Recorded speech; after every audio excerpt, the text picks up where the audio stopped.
আজিৰ পৰা 5-6 দিন আগত মই এটা ভিডিঅ' দিছিলোঁ SSUHS GNM নাৰ্ছিঙৰ 5th round counselling হ'ব বুলি আৰু সেই ভিডিঅ'টোতে মই 4th ৰাউণ্ড কাউন্সেলিঙৰ সিলেক্টেড কেণ্ডিডেটৰ লিষ্টৰ লগতে এডমিশ্যন নোটিছখন শ্বেয়াৰ কৰি দিছিলোঁ হয়তো সেই ভিডিঅ'টো বহুতে চাইছা বা বহুতে হয়তো নাচাব পাৰা কাৰণ কিছুমানে ভিডিঅ'বোৰ নাচায় সো যিবিলাকে চোৱা নাই তোমালোকে সেই ভিডিঅ'টো চালে ভালদৰে গম পাবা সেই ভিডিঅ'টোত মই ক্লিয়াৰলি কৈছিলোঁ যে তোমালোকৰ 5th ৰাউণ্ড কাউন্সেলিং হ'ব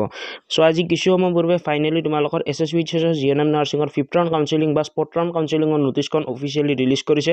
সো এই নোটিছখনত কি ইনফৰমেশ্যন দিয়া আছে তোমালোকৰ কাউন্সেলিং কোড হ'ব কেতিয়া হ'ব কোনে যাব পাৰিব কোনখন কলেজত কিমান সিট খালি আছে টোটাল কিমান সিট খালি আছে OBCৰ কোনে যাব পাৰিব কোনে যাব নোৱাৰিব গোটেইখিনি ইনফৰমেশ্যন আজিৰ এই ভিডিঅ'টোৰ জৰিয়তে দিয়া হ'ব সো ভিডিঅ'টো প্ৰথমৰ পৰা শেষলৈ চাবা ভিডিঅ'টো আৰম্ভণি কৰাৰ আগতে মই তোমালোকক আমাৰ WhatsApp গ্ৰুপ বা আমাৰ Telegram গ্ৰুপ বা এই চেনেলটো সাবস্ক্ৰাইব কৰিবলৈ নকওঁ কিন্তু এটা ইম্পৰ্টেন্ট ইনফৰমেশ্যন দি দিওঁ সেইটো হৈছে তোমালোকৰ এইটো যি কাউন্সেলিং আছে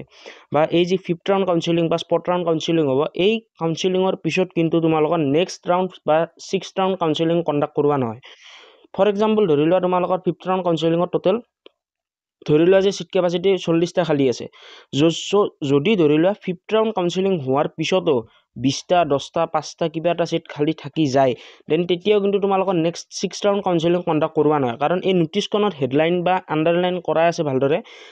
চাব পাৰা 5th round offline counselling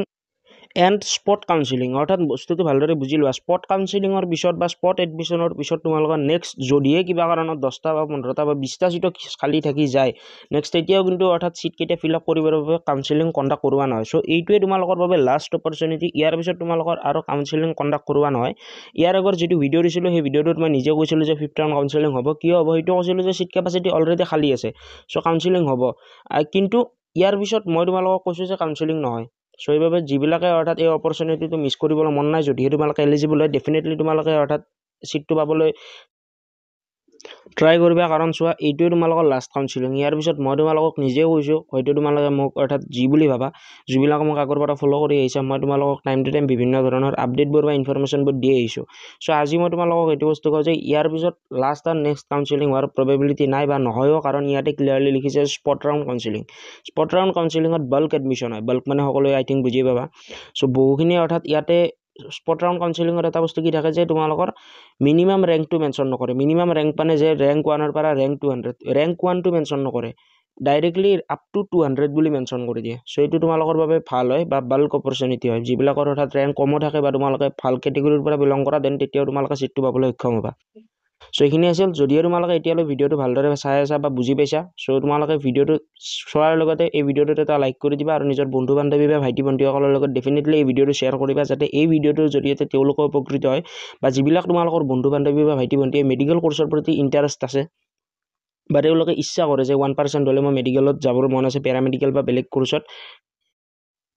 so এই ভিডিঅ'টোৰ জৰিয়তে বা এই চেনেলটোৰ জৰিয়তে যাতে তেওঁলোকে মেডিকেল কোৰ্সৰ প্ৰতি কিবা নহয় কিবা এটা আপডেট পাই যায় সো তোমালোকে যদিহে ভিডিঅ'বোৰ ভাল পোৱা বা ইনফৰমেশ্যনবোৰ ভাল পোৱা নিজৰ মাজতে সীমিত নাৰাখিবা নিজৰ বন্ধু বান্ধৱী বা ভাইটি ভণ্টিসকলক ডেফিনেটলি এই চেনেলটো ৰেকমেণ্ড কৰিবা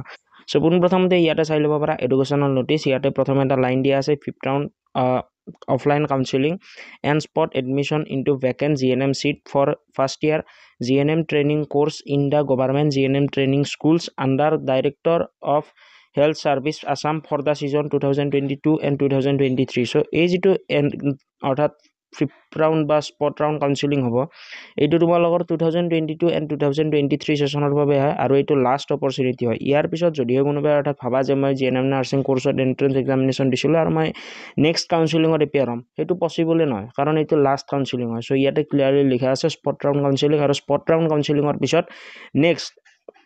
যদিহে কিবা কাৰণত সিট কেপাসিটি খালি থাকিও যায় দেন তেতিয়াও কিন্তু কাউন্সেলিং কন্ডাক্ট কৰবা নহয় সো এইখিনি ভালদৰে চাই ল'বা সো ইয়াৰ এটা নোটিছখনত প্ৰথম এটা দফা দিয়া আছে এই দফাটোত তোমালোকৰ কাউন্সেলিঙৰ এটা ডেট মেনশ্যন কৰিছে যে 27 অৰ্থাৎ 27 ডিসেম্বৰ তাৰিখে তোমালোকৰ কাউন্সেলিং কন্ডাক্ট কৰোৱা হ'ব কাউন্সেলিং কোড হ'ব কেনেকুৱা ধৰণে এটেন্ড কৰিব লাগিব সেইখিনি মই তোমালোকক ভালদৰে কৈ দিম তেতিয়া তোমালোকে বুজি পাবা বাট ডেটটো তোমালোকৰ প্ৰথম দফাটোত দিয়া আছে আৰু প্ৰথম দফাটোতে তোমালোকৰ কোৱা আছে যে যিবিলাক ষ্টুডেণ্টে 2022-23 বৰ্ষৰ একাডেমিক সিজনত এন্ট্ৰেন্স এক্সামিনেশ্যন দিছিল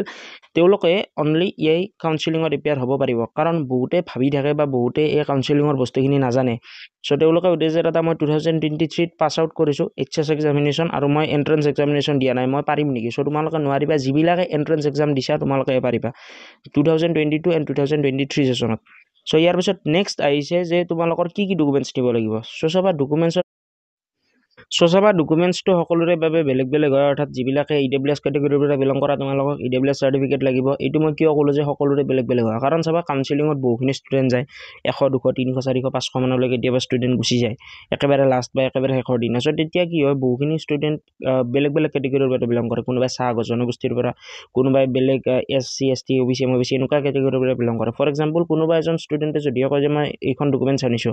নেক্সট এজন ষ্টুডেণ্টে ভাবে যে অৰ্থাৎ এইখন ডকুমেণ্টছটো মই অনা নহ'ল সেইবাবে মই তোমালোকক আগতে কৈছোঁ যে সকলোৰে কাউন্সেলিঙৰ ডকুমেণ্টছ বেলেগ বেলেগ বহুতে ভাবে যে মোৰ এইজন ষ্টুডেণ্টে এইখন ডকুমেণ্টছ আনিছে মানে ময়ো নিব লাগিব তেনেকুৱা নহয় সকলোৰে ডকুমেণ্টছ বেলেগ বেলেগ হ'ব তোমালোকৰ নিজৰ নিজৰ ৰেকৰ্ডিং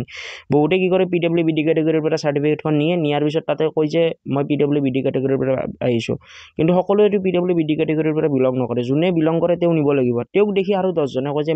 মই নিয়া নহ'ল সো তেনেকুৱা নহয় সকলোৰে ডকুমেণ্টছ বেলেগ বেলেগ হয় তোমালোকে নিজৰ নিজৰ ৰেকৰ্ডিং চাই ল'বা তথাপিও মই এটা ৰাফ ফিগাৰত বা তোমালোকক এটা বাল্ক আইডিয়া দি দিওঁ যে তোমালোকৰ কোনকেইখন ডকুমেণ্টছ ইম্পৰ্টেণ্ট হয় বা সেইকেইখন নিব লাগিব সো প্ৰথমতে তোমালোকৰ ইম্পৰ্টেণ্ট ডকুমেণ্টছৰ ভিতৰত পৰে পাছ চাৰ্টিফিকেট এণ্ড মাৰ্কশ্বিট অৰ্থাৎ মেট্ৰিক আৰু হাই ছেকেণ্ডাৰীৰ পাছ চাৰ্টিফিকেট লগতে মাৰ্কশ্বিট লগতে এডমিট কাৰ্ড লগতে ৰেজিষ্ট্ৰেশ্যন কাৰ্ড গোটেইকেইটাৰে তোমালোকে অৰিজিনেল লগতে Xerox copy at least 3 to 4 copies carry কৰিবা সো ইয়াৰ পিছত নেক্সট তোমালোকৰ ইম্পৰ্টেণ্ট ডকুমেণ্টছৰ ভিতৰত পৰে বাৰ্থ চাৰ্টিফিকেট বা HSLC এডমিট কাৰ্ড যিবিলাকৰ ওচৰত বাৰ্থ চাৰ্টিফিকেট আছে সেইখনো শ্ব' কৰিব পাৰা আৰু যিবিলাকৰ ওচৰত বাৰ্থ চাৰ্টিফিকেট নাই দেন তোমালোকে নিজৰ নিজৰ এডমিট কাৰ্ডখন শ্ব' কৰিব পাৰা HSLC অৰ্থাৎ মেট্ৰিকৰ সো ইয়াৰ পিছত নেক্সট আহিব তোমালোকৰ ইম্পৰ্টেণ্ট ডকুমেণ্টছৰ ভিতৰত কাষ্ট চাৰ্টিফিকেট বা কেটেগৰী চাৰ্টিফিকেট সো যিবিলাকে যিকোনো এটা কেটেগৰীৰ পৰা বিলং কৰা for example EWS SC ST OBC MOBC যিকোনো কেটেগৰীৰ পৰা যদি তোমালোকে বিলং কৰা দেন তোমালোকে এটা বস্তু মনত ৰাখিবা তোমালোকৰ কেটেগৰী চাৰ্টিফিকেটখন ইম্পৰ্টেণ্ট হয় কাৰণ তোমালোকে কোটা বেচিছতে চিট পাবা সো এইভাবে কেটেগৰী চাৰ্টিফিকেটখন লগত কেৰি কৰিবা এটলিষ্ট 3 to 4 কপি জেৰক্সৰ লগত লৈ যাবা তেতিয়া তোমালোকক প্ৰয়োজন হ'ব পাৰে ফৰ এক্সাম্পল তাত তোমালোকৰ যদি কিবা কাৰণত এক কপি জেৰক্স ৰাখি বিচাৰে যদি তোমালোকৰ ওচৰত নাথাকে দেন তোমালোকে কি কৰিবা আৰু তললৈ আহিবা আৰু ফটোষ্টেটৰ দোকানত যাবা আৰু ফটোষ্টেট কৰিবা তাৰ পিছত আৰু ওপৰত যাবা হয়তো তেতিয়ালৈ বহুত দেৰি হ'ব আৰু তোমালোকে যদি প্ৰথমতে পাব লগা আছিল ফৰ এক্সাম্পল GMC নেক্সট পাবা AMC এটা এক্সাম্পল দিছোঁ যাতে তোমালোকে বুজি পোৱা কাৰণ ৰেংকটো বহুত পিছুৱা আছে কাৰো বাবে তাতে ৰখি নাথাকে সো এইটো ভুল নকৰিবা মই সেইবাবে তোমালোকক অলৱেজ ৰেকমেণ্ড কৰোঁ বা সদায় কওঁ যে তোমালোকে জেৰক্স কপি কেৰি কৰিবা সো কাষ্ট চাৰ্টিফিকেটৰ পিছত নেক্সট ইম্পৰ্টেণ্ট ডকুমেণ্টছৰ ভিতৰত পৰে PRC বা ডমিচিয়েল চাৰ্টিফিকেট সো যিবিলাকৰ ওচৰত PRC আছে দেন তোমালোকৰ ভাল কথা PRCখন শ্ব' কৰিলে হৈ যাব বা যিবিলাকৰ ওচৰত PRCখন নাই দেন তোমালোকে ডমিচিয়েলখন শ্ব' কৰিলে হৈ যাব ডমিচিয়েল বা PRC প্ৰত্যেকৰে তোমালোকে জেৰক্স কপি কেৰি কৰিবা ডমিচিয়েলখনৰ 3 বা 4 কপি হৈ যায় ডমিচিয়েলত দলিল পাট থাকে বা বেলেগ বেলেগ ডকুমেণ্টছৰো থাকে সো সেই ডমিচিয়েলখন যেতিয়া তোমালোকে শ্ব' কৰিবা ডমিচিয়েলখন শ্ব' কৰাতে হয়তো তোমালোকৰ কিবা কাৰণত অৰিজিনেল ডকুমেণ্টছখন ৰাখি দিব পাৰে বা বিচাৰিব পাৰে সো এইভাবে অৰিজিনেলখনো কেনে কৰিবা আৰু ডমিচিয়েলত 2 কপি বা 3 কপি জেৰক্স কৰি ৰাখি দিবা কাৰণ তোমালোকে যেতিয়া এডমিশ্যন ল'বলৈ যাবা তেতিয়া তোমালোকৰ PRC বা ডমিচিয়েলখন বিচাৰি দিব সো তেতিয়া তোমালোকে কি দেখুৱাবা সো এইভাবে তোমালোকে ডমিচিয়েলখনৰ জেৰক্স কৰি ৰাখি দিবা তাৰ পিছত নেক্সট আহিব ফটো ID প্ৰুফ তোমালোকে নিজৰ ফটো ID প্ৰুফ এটা কেৰি কৰিবা আধাৰ কাৰ্ড বা পান কাৰ্ড নেক্সট তোমালোকে নিব লাগিব পাছপোৰ্ট সাইজ ফটোগ্ৰাফ তোমালোকৰ এখন ফৰ্ম থাকে যিখন ফৰ্ম ফিল আপ কৰিব লাগে সো এই ফৰ্মখনৰ একেবাৰে ওপৰত বা হেডাৰ সেকশ্যনত তোমালোকৰ এটা ফটো লগা সেকশ্যন থাকে বা জেনেৰেলি থাকি যায় স্পট ৰাউণ্ড কাউন্সেলিঙৰ ফৰ্মত সো তোমালোকৰ সেই ফৰ্মখনত যিখন ফটো আছে ফটোখন লগাব লাগিব ফটোখনৰ কথা ইয়াতে মেনশ্যন নকৰে বাট ইম্পৰ্টেণ্ট হয় কাৰণ ফটোখন তাতে তোমালোকে লগাব লাগিব বহুতে ফটো নিনিয়ে তাৰপিছত তাতে গৈ ফটো তোলে বাট তেনেকুৱা কৰিব নালাগে তোমালোকে আগতীয়াকৈ গোটেইখিনি বস্তু অৰ্থাৎ নিয়াটো ভাল সেইবাবে মই গোটেইখিনি অৰ্থাৎ কৈ দিলোঁ এতিয়ালৈ ভিডিঅ'টা 8 বা 10 মিনিটৰ ভিডিঅ' হয় বহুত দীঘলীয়া হয় কাৰণ একেলগে বহুখিনি ইনফৰমেশ্যন দিব লগা হয় কাৰণ এই ভিডিঅ'টো ধৰি লোৱা 100 200 300 400 500জন মানুহে চাব 500জনৰ ভিতৰত মই এইটো ক'ব পাৰোঁ যে 50% ষ্টুডেণ্টে এটেণ্ড কৰিব যদি এই ভিডিঅ'টো 1000জন মানুহে চাইছে তাৰে মাজৰ 500জনে 400জনে এটেণ্ড কৰিব সো তেওঁলোকে আৰু মোক বাৰে বাৰে সুধি থাকিব যে হোৱাটছএপত দাদা এইটো মোৰ অনা নহ'ল এইটো অনা নহ'ল একেবাৰে অৰ্থাৎ মই এইটো বস্তু কৈ দিওঁ মই ৰিপ্লাই দিবলৈ টান নাপাওঁ আকৌ বা আমাৰ এটা টিম আছে যিটো টিমে তোমালোকক টাইম টু টাইম ৰিপ্লাই দি থাকে বাট সকলোকে একেলগে যদি 400 মানুহৰ মেছেজ আহে 400 মানুহৰ মেছেজ আহিলে আমাৰ হেণ্ডেল কৰিব পৰাটো পচিবল নহয় কাক কিমান ৰিপ্লাই দিম সো এনেকুৱা আৰু বস্তুখিনি সেইবাবে তোমালোকক গোটেইখিনি খুটি নাটি মাৰি মই ক'বলৈ ট্ৰাই কৰোঁ আই হোপ তোমালোকে এই ভিডিঅ'টোৰ জৰিয়তে উপকৃত হ'বা আৰু এইটো মোৰ লাষ্ট ভিডিঅ' GNM নাৰ্ছিঙৰ কাউন্সেলিঙৰ বাবে নেক্সট এটা ভিডিঅ' দিম তোমালোকক যেতিয়া অৰ্থাৎ ওলাই যাব সিলেক্টেড কেণ্ডিডেটৰ লিষ্ট তেতিয়া তোমালোকে গম পাই যাবা এটা ভিডিঅ' আপডেট দি দিম সেইটো মোৰ লাষ্ট ভিডিঅ' হ'ব বাট কাউন্সেলিঙৰ ৰিলেটেড এইটোৱে লাষ্ট ভিডিঅ' হ'ব সো ইয়াতে তোমালোকে সো পোনপ্ৰথমতে ইয়াতে চাই লোৱা ডেট অফ কাউন্সিলিং অৰ্থাৎ কাউন্সিলিং কেতিয়া হ'ব 2023 বৰ্ষৰ ডিচেম্বৰ মাহৰ 27 তাৰিখে তোমালোকৰ কাউন্সিলিং কণ্ডাক্ট কৰা হ'ব ক'ত হ'ব সেইখিনি পাছত কম কিমান টাইমত হ'ব সেইখিনি পাছত কম বাট তাৰ আগতে কোনে যাব পাৰিবা সেইখিনি পোনপ্ৰথমতে শুনি লোৱা পোনপ্ৰথমতে তোমালোকে এটা বস্তু ভালদৰে গম পাই লোৱা ইয়াতে তোমালোকৰ সকলো কেটেগৰী ষ্টুডেণ্ট যাব নোৱাৰা ফৰ এক্সাম্পল যিবিলাকে PWBD কেটেগৰীৰ পৰা বিলং কৰা যিবিলাক জেনেৰেল হয় তোমালোকৰ EWS চাৰ্টিফিকেট নাই দেন তোমালোকে এটেণ্ড কৰিব নোৱাৰা কাৰণ ইয়াতে তোমালোকৰ মেইনলি 4টা কেটেগৰীৰ বাবে চিট কেপাচিটি খালী আছে প্ৰথম আছে EWS সো EWS কেটেগৰীৰ পৰা যিবিলাক ষ্টুডেণ্ট বিলং কৰা যদিহে তোমালোকৰ ৰেংক আপ টু 1800 ৰ ভিতৰত আছে দেন তোমালোকে কাউন্সিলিং এটেণ্ড কৰিব পাৰিবা মই ইয়াৰ আগতে অলৰেডি অৰ্থাৎ 5 মিনিট আগত মই ক'লো যে তোমালোকৰ মিনিমাম ৰেংকটো মেনশ্যন নকৰে স্পট ৰাউণ্ড কাউন্সিলিঙত মেক্সিমাম বা হায়াৰ ৰেংকটো মেনশ্যন কৰে যে ইমানখিনি ৰেংকলৈ যাব পাৰিবা মিনিমাম কোনো ধৰণৰ লিমিট ধৰি নিদিয়া কাৰণ এইটো হৈছে লাষ্ট কাউন্সিলিং ইয়াৰ পিছত কাউন্সিলিং নহয় যিমানখিনি পাৰে সিমানখিনি একেবাৰে চিটটো ফিল আপ কৰিবলৈ ট্ৰাই কৰে বোৰ্ড এখন বা ইউনিভাৰ্চিটিয়ে সেইবাবে সো EWS ৰ কথাটো ক'লো যিবিলাকৰ ৰেংক 1800 লৈ আছে আৰু তোমালোকে EWS কেটেগৰীৰ পৰা বিলং কৰা দেন তোমালোকে এটেণ্ড কৰিব পাৰিবা বাট জেনেৰেল বিলাকে নোৱাৰা আৰু মোক জেনেৰেল বিলাকে পাছত হোৱাটছএপত মেছেজ দিব যে এটা মোৰ এইটো হয় বাট তেনেকুৱা নহয় ৰিপ্লাই দিলেও মই বা মেছেজ কৰিলেও মই ৰিপ্লাই দি দিম হয়তো তোমালোকৰ দেৰি হ'ব পাৰে সো এইবাবে মই একেলগে ভিডিঅ'তে কৈ দিলোঁ যিবিলাকে এতিয়ালৈ চাই আছে ভালদৰে গম পাই যাবা সো ইয়াৰ পিছত নেক্সট আহিব OBC MOBC সো যিবিলাক কেণ্ডিডেট OBC MOBC কেটেগৰীৰ পৰা বিলং কৰা যদিহে তোমালোকৰ ৰেংক 3031 লৈ আছে দেন তোমালোকে যাব পাৰিবা কাউন্সিলিং এটেণ্ড কৰিব পাৰিবা বাট চিট পোৱা নোপোৱা সেইটো গেৰাণ্টি দিব নোৱাৰো কাৰণ এইটো স্পট ৰাউণ্ড কাউন্সিলিং হয় হয়তো এইটো কাউন্সিলিঙত বহুখিনি ষ্টুডেণ্ট একেলগে যাব পাৰে আৰু বহুতে নাপাব পাৰা বা বহুতে পাব পাৰা কাৰণ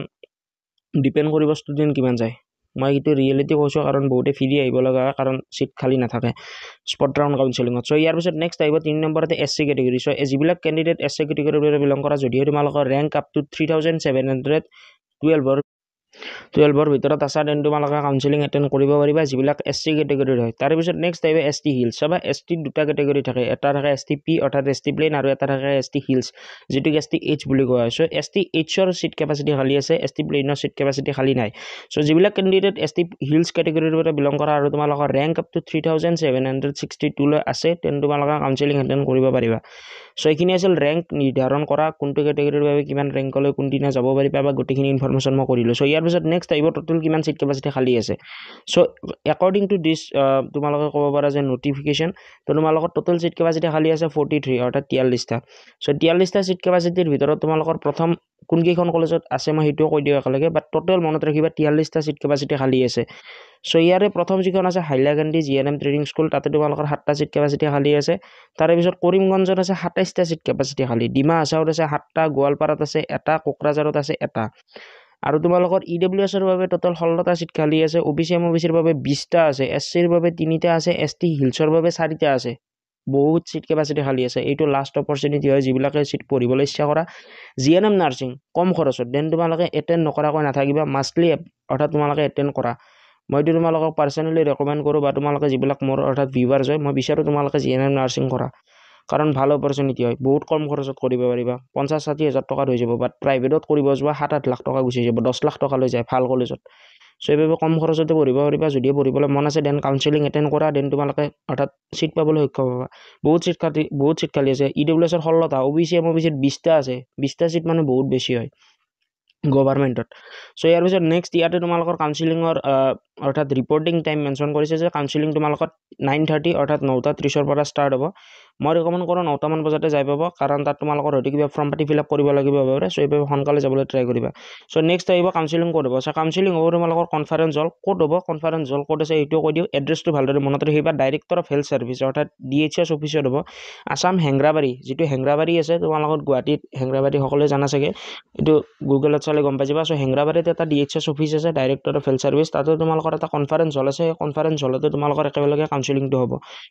সো এইখিনি আছিল আই হোপ তোমালোকে আজিৰ ভিডিঅ'টোৰ জৰিয়তে বহুখিনি বস্তু গম পালা যদি ভিডিঅ'টো ভাল লাগিল নিজৰ মাজত সীমিত নাৰাখিবা নিজৰ বন্ধু বান্ধৱী বা ভাইটি ভণ্টিসকলৰ লগত ডেফিনেটলি এই ভিডিঅ'টো শ্বেয়াৰ কৰিবা যাতে এই ভিডিঅ'টোৰ জৰিয়তে তেওঁলোক উপকৃত হয়